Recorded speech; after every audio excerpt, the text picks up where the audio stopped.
On October 29, the European Union officially passed the imposition of high tariffs on imported electric vehicles from China, citing the reason of protecting European manufacturers. France and Italy both voted in favor of the tariff. Their purpose is also very clear, which is to win over Chinese automakers to invest there is for the overseas layout of Chinese electric vehicles. There has indeed been a plan to build factories in Europe long ago. SAIC Motor, China's second-largest auto exporter, is currently selecting a site for an electric vehicle factory in Europe and plans to open a second European parts center in France this year to meet the growing demand for its MG brand cars in the European market.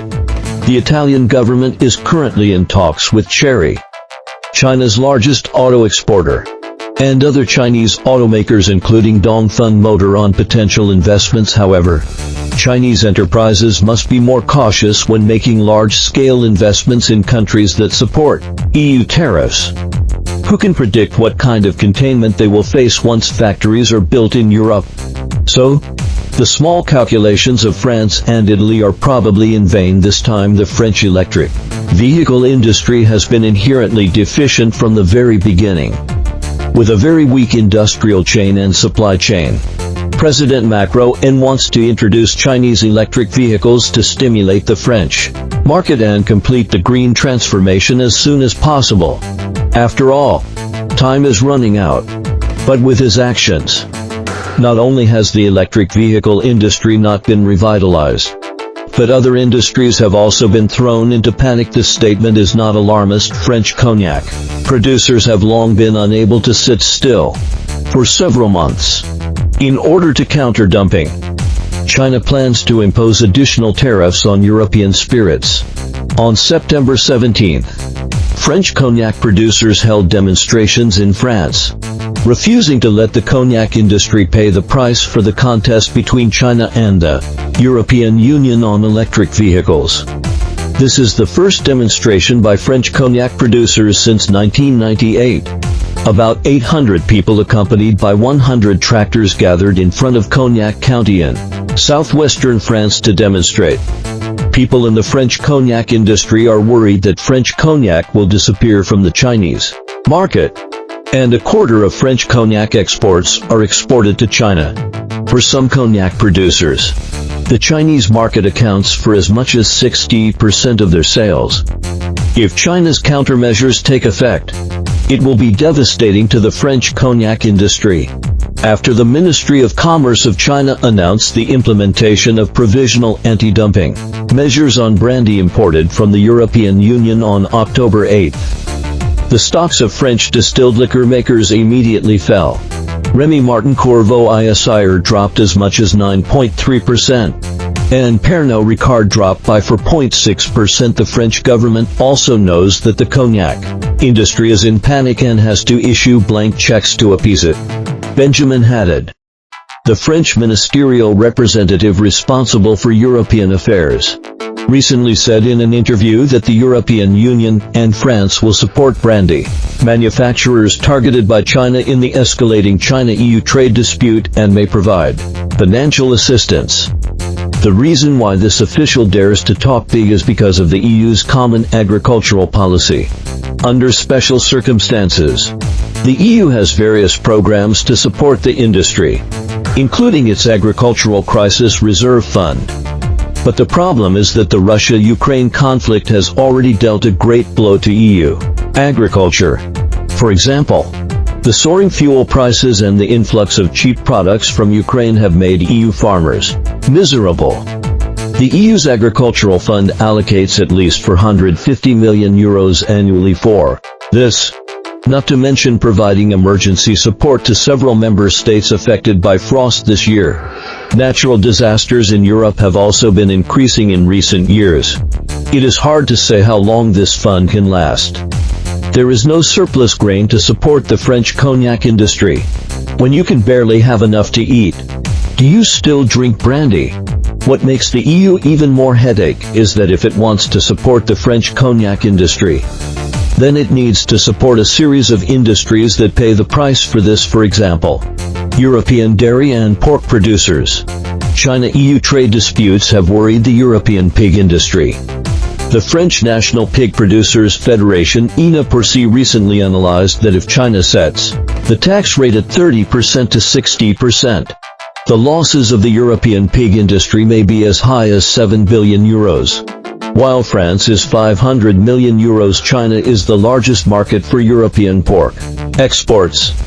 If China raises tariffs, this will not only reduce attractiveness, but also lead to the domestic markets of major European pork exporting countries such as France, Spain, the Netherlands, and Denmark being flooded with domestic products.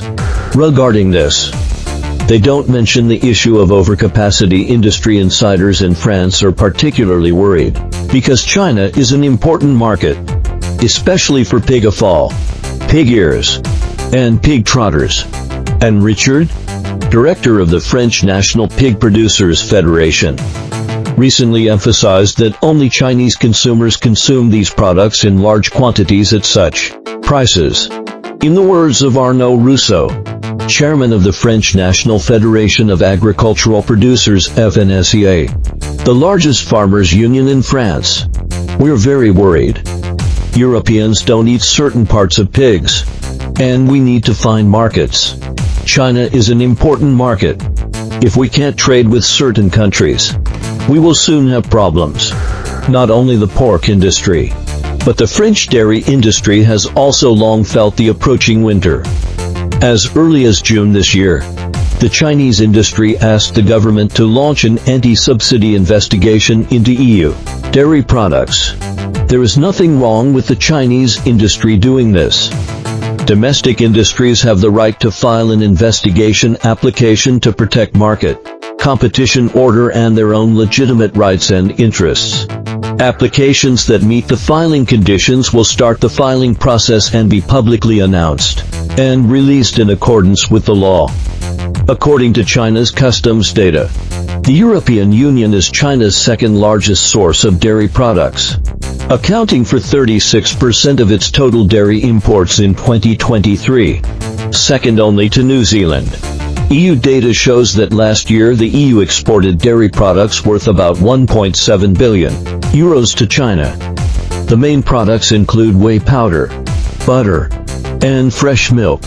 The dairy industries of the Netherlands, France, Germany, Ireland, and Denmark relied to a large extent on the Chinese market not long ago. The economic newspaper Les Echos introduced China's dairy imports in recent years. As the world's largest importer of dairy products, China imported €11.13 billion last year. The main products are milk powder, infant formula, and whey. Although dairy products have been continuously increasing in the Chinese diet in recent years and their consumption is also encouraged by the health department, China's per capita dairy consumption is still lower than the global average. In the past 10 years, France's cheese exports to China have increased by 286%.